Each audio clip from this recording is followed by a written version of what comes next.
Salut les petits débrouillards, j'espère que vous allez bien. Aujourd'hui je vais faire une vidéo pour vous montrer comment j'ai fait pour réaliser un plateau de table en bois réalisé avec des chutes, en fait des lambourdes qui me restaient suite à un ancien chantier. Un plateau qui sera lui positionné sur des pieds en fer forgé qu'on peut voir là.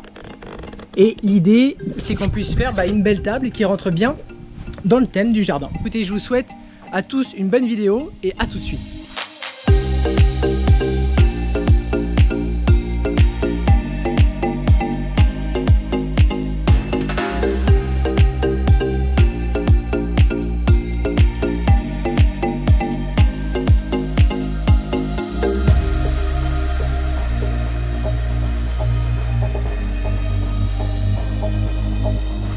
Maintenant que le matériel est prêt, que la table à découper est aussi installée, maintenant on a une première action qui doit être de déligner l'ensemble des lambourdes. C'est donc l'idée d'avoir un côté gauche parfaitement plat et pareil pour le côté droit. Donc là simplement pour vous montrer une lambourde qui n'est absolument pas droite. Ici j'ai mon repère métallique qui est bien droit et là on peut voir que la lambourde elle se décale de quasiment 2 cm. Donc l'idée c'est que la lambourde devienne parfaitement droite, forcément, sinon le collage va être de très mauvaise qualité et je vais avoir des jours entre mes lames. Ce que je vais faire maintenant, c'est que je vais réaliser l'outillage pour pouvoir déligner et ça va prendre quelques minutes. Il me faut un grand tasseau bois, je sais pas si j'ai ça dans le garage, et je vais voir, et puis quelques chutes de bois qui vont me permettre de faire l'outillage.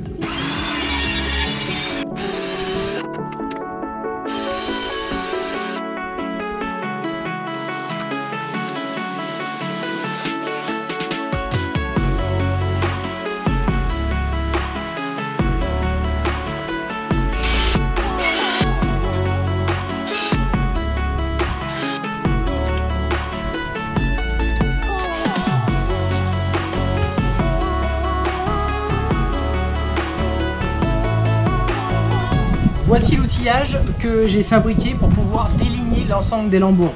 Donc on peut voir c'est une planche simple ici en MDF que je peux utiliser comme surface de référence ici. Ensuite on peut voir ici qu'il y a une cale que je vais pouvoir utiliser comme guide sur ma machine. Ici c'est un tasseau sur lequel j'ai fixé le guide et la planche tout bêtement. Et après ici j'ai mis en fait des rehausses parce que la lambourde est plus épaisse que cette planche là. Donc en fait j'ai réalisé une rehausse et après je viens visser la lambourde sur cette surface là. Je vais vous montrer ce que ça donne tout de suite. Donc la lambourde que j'ai besoin d'aligner ici, elle va se mettre contre la cale là, contre la planche. Et après je vais venir en fait la visser pour pouvoir la maintenir. Et après j'aurai plus qu'à, sur l'ensemble de la longueur de la lambourde, de réaliser la découpe.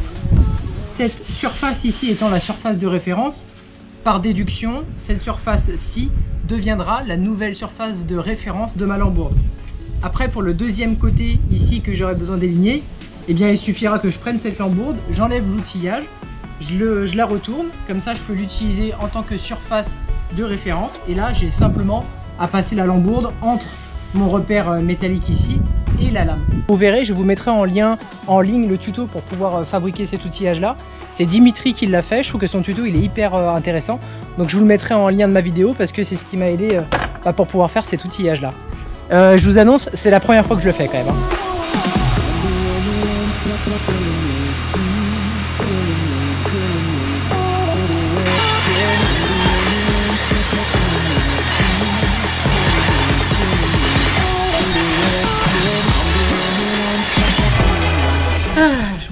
Franchement c'est pas si simple que ça parce que ici la longueur de la lambourde fait quand même 2,40 m. Donc c'est quand même très long. Donc j'espère qu'il n'y aura pas trop de degrés de différence entre le début de ma découpe et la fin de ma découpe. Mais bon, moi en tant que non professionnel, franchement j'aurais du mal à faire mieux je pense. Écoutez, j'espère que ça va aller pour les lambourdes suivantes parce que j'en ai encore 13 à faire. Ça va faire long mais il faut le faire, on est obligé. Allez, ça continue.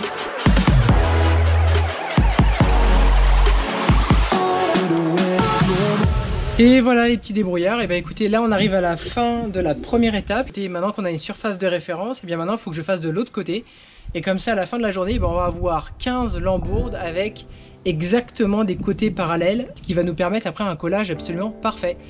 Voilà, on en a fait du copeau, je peux vous dire, et écoutez, on va continuer, on va pas lâcher maintenant, parce qu'il y a encore, on est en gros à un petit peu plus de la moitié du projet de découpe. Voilà, et écoutez, on va continuer. Donc là, on peut voir ici que c'est la surface qu'on vient de découper avant avec l'aide de l'outillage. Et maintenant, ce qu'on va faire, c'est qu'on va enlever 2-3 mm sur ce côté-là. Donc ici, je l'ai réglé de manière à ce que je puisse enlever 3 mm sur la partie gauche de la lambourde. Et puis, écoutez, maintenant, on n'a plus qu'à y aller.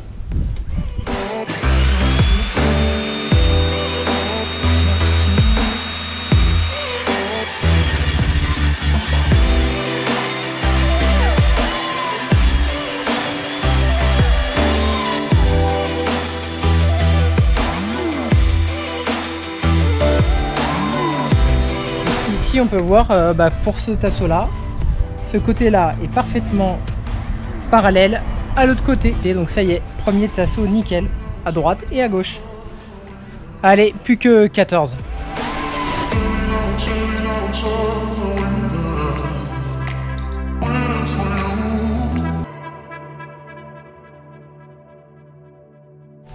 Bonjour les petits débrouillards. Et bien aujourd'hui on va passer à la deuxième étape. Et oui, on est au deuxième jour de la fabrication du plateau bois pour notre table.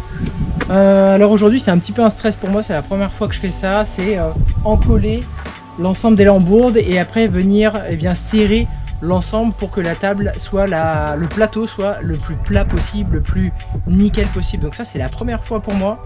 J'ai pris pas mal de temps à préparer parce que tu vois là il est aux alentours de 17 h et j'ai commencé à 14 h, donc ça fait déjà un petit peu de temps. J'ai dû faire des allers-retours malheureusement à Brico parce qu'il me manquait des trucs.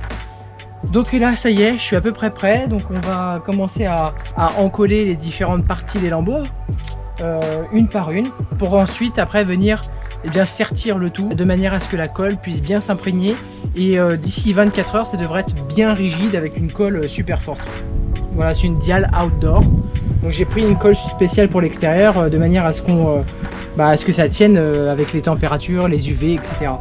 Bon, je suis un peu stressé mais allez.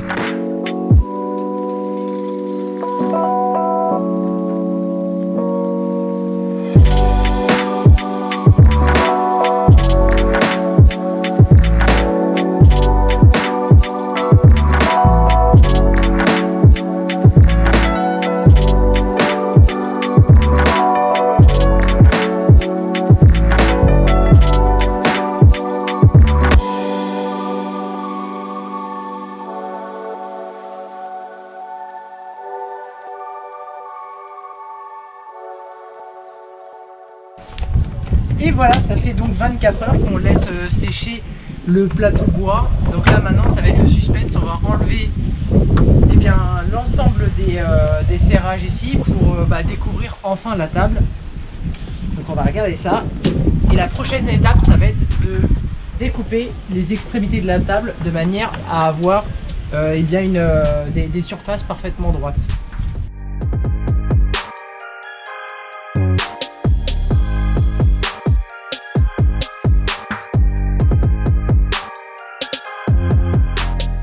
C'est bien de coller et après une fois le collage réalisé et la colle sèche, on vient avec la scie circulaire faire une découpe parfaite. Allez, on va faire ça ensemble tout de suite.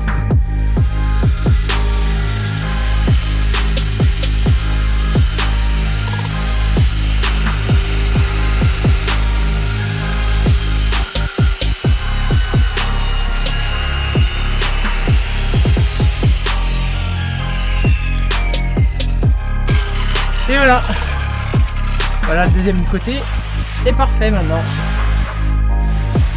Ouais, nickel, ça me va bien. Et bien après quelques jours de mauvais temps et une petite coupe de cheveux pour moi, maintenant on va revenir sur le plateau de la table.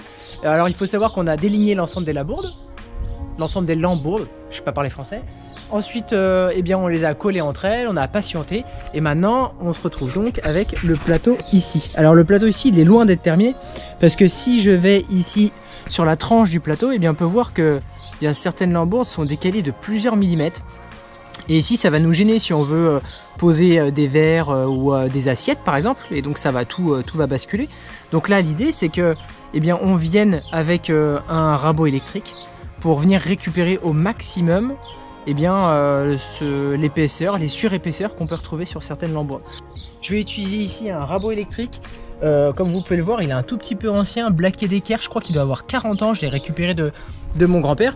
Écoutez, je vais vous montrer rapidement comment on fait pour utiliser un rabot électrique. Moi, ça fait au moins quelques heures que je sais l'utiliser, donc j'ai beaucoup d'expérience pour vous expliquer ça. Si moi j'ai réussi, vous allez réussir, pas de problème. Alors d'après l'expérience de mon grand-père et quelques vidéos YouTube que j'ai pu trouver sur internet, eh bien le rabot électrique a l'air de s'utiliser assez facilement. Donc en fait, ce qu'on va devoir faire, c'est on va démarrer, je vais faire lambourde par lambourde et je vais bien démarrer en appuyant sur l'avant. Je vais déclencher le rabot et après je vais essayer d'appuyer de manière homogène sur l'ensemble du rabot. Et je vais faire ça sur toute la longueur de la première lambourde jusqu'à la dernière lambourde. Donc là on peut voir que j'ai quelques heures de travail et quand même pas mal de choses à rattraper. Je pense qu'il y a même certains endroits où je vais devoir passer plusieurs fois. Et ouais, c'est du travail de faire une table quand même.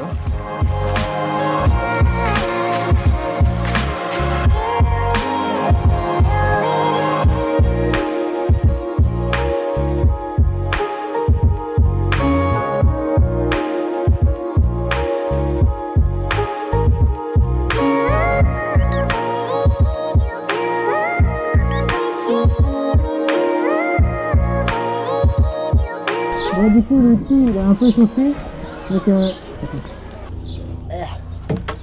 alors je disais, l'outil en fait il est en train de surchauffer, donc je vais être obligé de temporiser un petit peu, je vais laisser refroidir le père parce qu'il a 40 ans, donc les petits vieux faut qu'on les laisse se reposer un petit peu pour que ce soit efficace. Bon bah en fait j'ai pas de bol parce que le rabot électrique de mon papy, finalement, il n'a pas duré très longtemps. Il a duré 40 ans et 1 heure. Donc là, j'ai pas trop de bol parce qu'il va falloir que... Soit que j'arrive à trouver un moyen de le réparer, ce truc-là. Soit il va falloir que j'en achète un. Bon, comme vous avez pu malheureusement le constater, le rabot du papy, malheureusement, n'a pas duré longtemps. J'ai perdu quelques jours dans mon projet parce que j'ai dû retrouver un nouveau rabot et il se trouve qu'en période de Covid, les rabots ils étaient plutôt difficiles à trouver. Donc heureusement j'ai un pote Olivier, merci Olivier, qui m'a prêté ce rabot histoire de terminer les 20 derniers pourcents qui me restaient.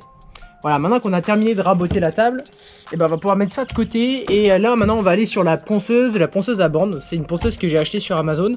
Je vais voir un peu comment si elle est efficace ou pas. Ce qu'on va faire c'est que je vais poncer toute la table histoire que vraiment il n'y ait plus de risque d'écharde, etc. Donc là ce que je vais faire c'est que je vais dégrossir à un grain 80 toute la table. Voilà, allez on y va.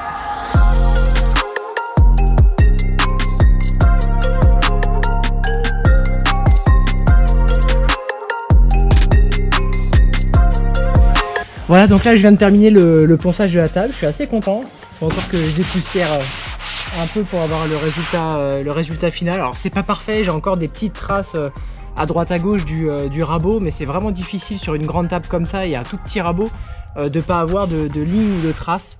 Bon, en tout cas pour moi ça ira très bien. Voilà, donc simplement pour vous montrer ce que ça donne au niveau de la structure qu'il va y avoir entre le plateau et les pieds en fer forgé. Donc j'ai fait une structure comme ça avec un système d'emboîtement à droite. Et en fait ici ce qui est bien c'est que ça va permettre d'avoir un plateau plat et aussi ça va me permettre de soulever quand j'ai besoin de bouger le plateau. Et écoutez, maintenant ce qu'il faut c'est que je vienne positionner le plateau dessus.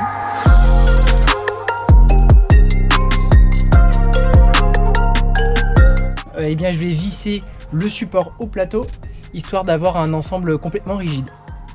On est presque au bout là, on va y arriver.